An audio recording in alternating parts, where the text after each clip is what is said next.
Quel statut pour les différents territoires et départements français? C'est le grand angle de ce vendredi 3 décembre.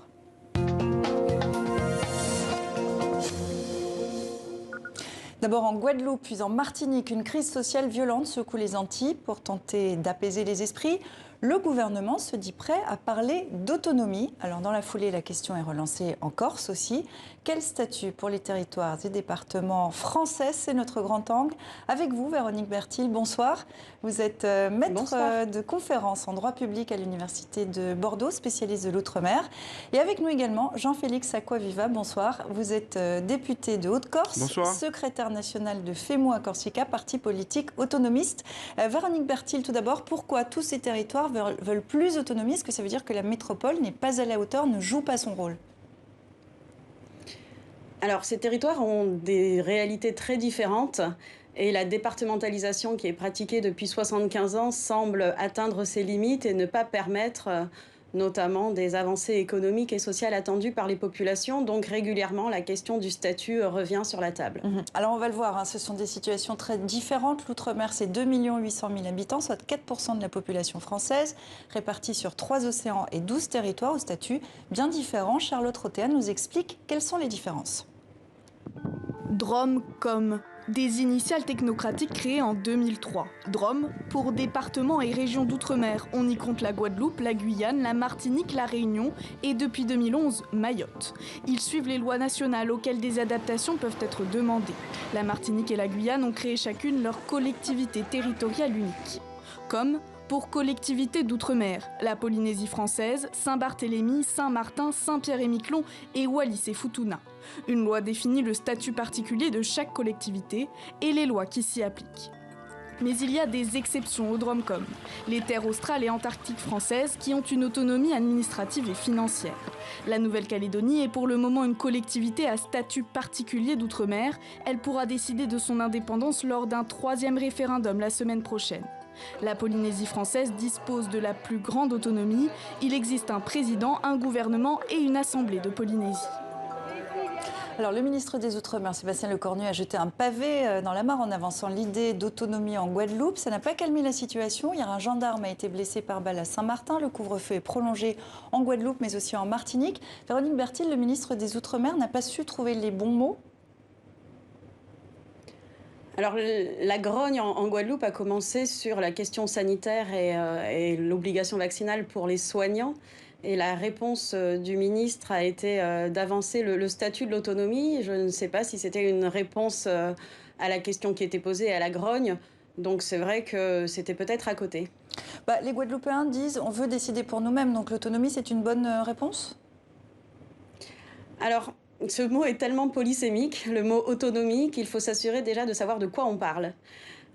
Si c'est une autonomie réglementaire, administrative, dans le cadre de la décentralisation actuelle, les collectivités disposent déjà de cette autonomie dans le respect des lois de la République. Maintenant, si l'on parle d'une autonomie politique, d'une autonomie législative, et c'est de celle-là, je pense, dont il s'agit, la question se pose en effet et l'autonomie peut être sur la table. Ce n'est pas un sujet tabou, l'autonomie.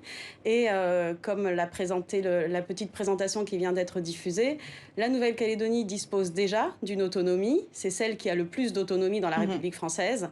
Et derrière elle, l'autonomie de la Polynésie française. Alors Jean-Félix Acquaviva, dans la foulée, vous avez vous réclamé samedi dernier l'ouverture d'un dialogue autour de l'autonomie de la Corse. Vous soulignez le fait qu'il a fallu des émeutes en Guadeloupe pour rouvrir le débat. Sous-entendu, est-ce que ça pourrait à nouveau arriver en Corse? Bien, ce qui nous a frappé, c'est qu'effectivement, l'État, le gouvernement attend d'être confronté à un mur d'émeutes, de violences multiformes qui explosent. Certes, à partir de la crise sanitaire, mais on voit bien qu'il y a d'autres éléments qui sont tout de suite engouffrés, qui sont des éléments d'histoire conjoncturelle ou structurelle de ces territoires avec leur trajectoire qui étaient niés. La défiance sur le sanitaire vient aussi de l'histoire du chlordécone en Guadeloupe, on le sait très bien par exemple. Donc tout cela a créé une globalité, y compris des revendications politiques de la part des élus de Guadeloupe, vous venez de lire. Ce qui est désolant, c'est cela que nous avons voulu souligner, c'est qu'il a fallu en arriver là pour avoir un début de propos visant à dire qu'il y a un processus global à initier jusqu'à la question de l'autonomie. Pas que l'autonomie, mais jusqu'à la question de l'autonomie. En Corse, le suffrage universel a été très clair, c'est déclaré favorable à l'autonomie à 3 reprises, jusqu'à 70% des suffrages issus des insulaires de Corse qui votent pour des listes qui demandent clairement l'autonomie législative de plein droit et de plein exercice de la Corse. 35% la première fois, 56% la seconde fois, 70% la seconde fois. C'est une demande de dialogue que nous faisons depuis maintenant 7 ans et on répond à côté, puisque pour nous, évidemment, l'autonomie législative, c'est un moyen de répondre aux questions sociales, économiques, culturelles spécifiques d'une île en Méditerranée. Et on voit que c'est un sujet tabou, même si cela n'est pas pour Véronique Bertil, elle a raison, ça l'est pour le gouvernement, malheureusement. Mais prendre ces distances, c'est une chose. Est-ce que la Corse, par exemple, a les moyens de se passer de Paris ?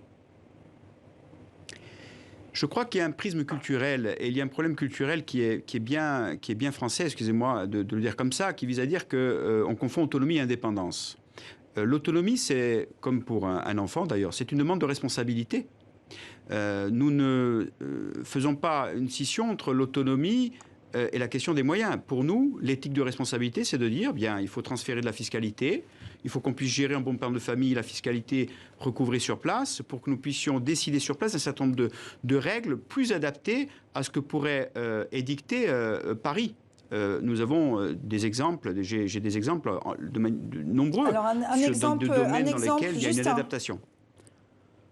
Un exemple, Justin. Par exemple, le fait qu'on refuse sur la surfréquentation touristique qui est très importante, qui est la plus importante de Méditerranée en ratio de population touristique par rapport à la population résidente, où on subit des fois le tourisme sur certains sites plutôt que de le maîtriser, nous demandons de la fiscalité comportementale, c'est-à-dire la capacité d'avoir la fiscalité régulatrice, écotaxe camping-car, ou par exemple la taxe sur le mouillage des bateaux qui polluent certaines criques pour les faire aller dans les ports de plaisance. C'est refusé par principe, on n'est même pas de débat technique. Véronique Bertil, je vous pose la même question pour la Guadeloupe. Est-ce que la Guadeloupe a les moyens de se passer de Paris ?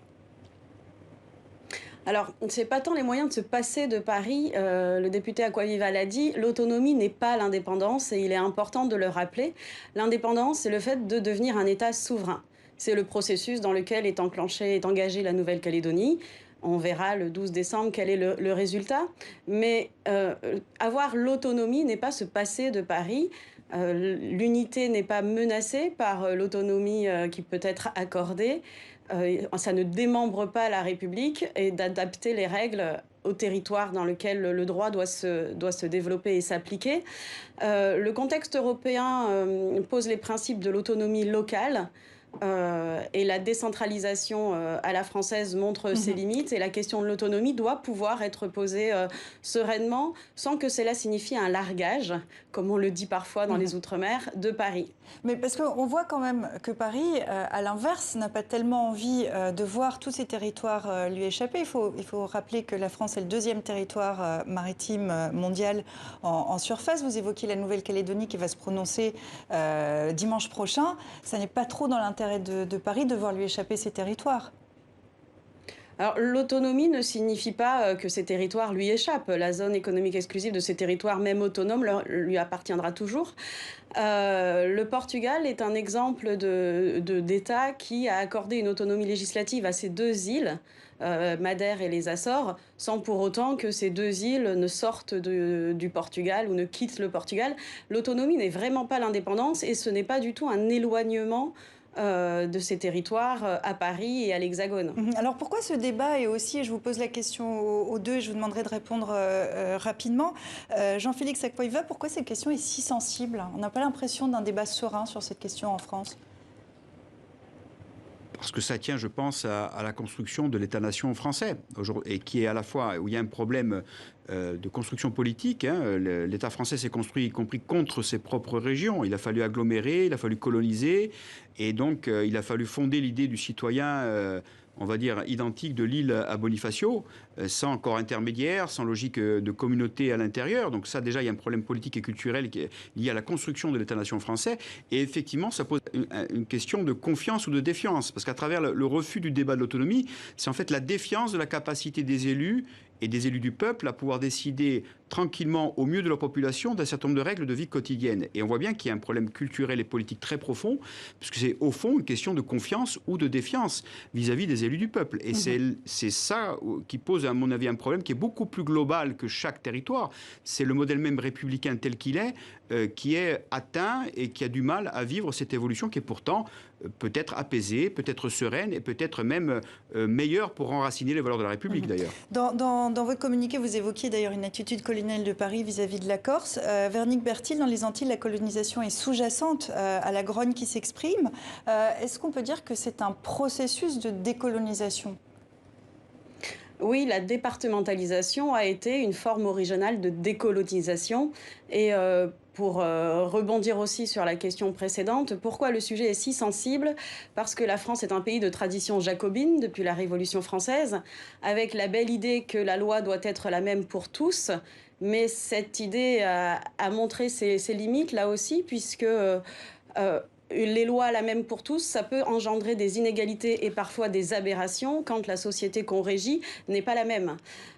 Et donc l'autonomie ne remet pas forcément en cause le fait que la loi soit la même pour tous, ou si elle remet en cause cela, ce qu'il faut garder comme verrou, c'est que les droits des citoyens soient partout les mêmes sur tous les territoires de la République.